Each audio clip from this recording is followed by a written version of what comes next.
Chi è questo? Pisano si chiama, al comitato per lo statuto. Sì. Cos'è salvista? No, non è più sul Una piccola osservazione. è un separatista, no, indipendentista. Separatista? Ci dovrebbe Pillano essere adesso.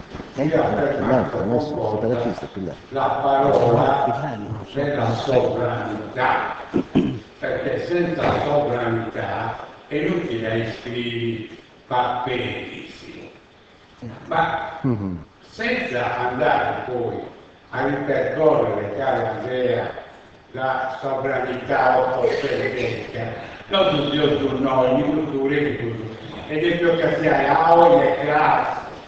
Sto a fare Perciò che la sovranità è il giorno d'oggi per vivere anche domani. il nome del popolo, Non c'è che si esprime in artificio stato alcuno, efficace.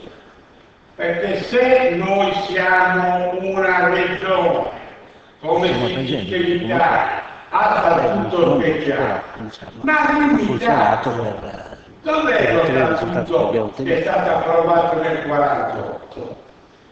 Lì a quel tavolo quasi tutti siete stati consiglieri regionali. Cambiare cosa questo articolo che ci sta scritto su statuto. Cazzo mai che del dibattito approvare e di che si cazzano pretendenti.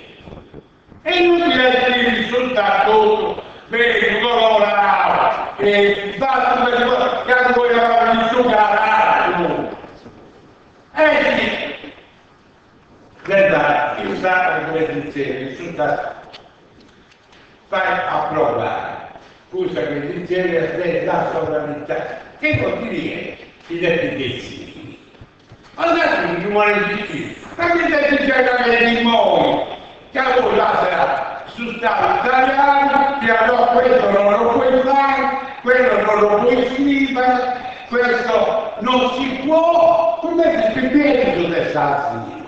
Guardate, la stoccata che sovranità sia da cercare.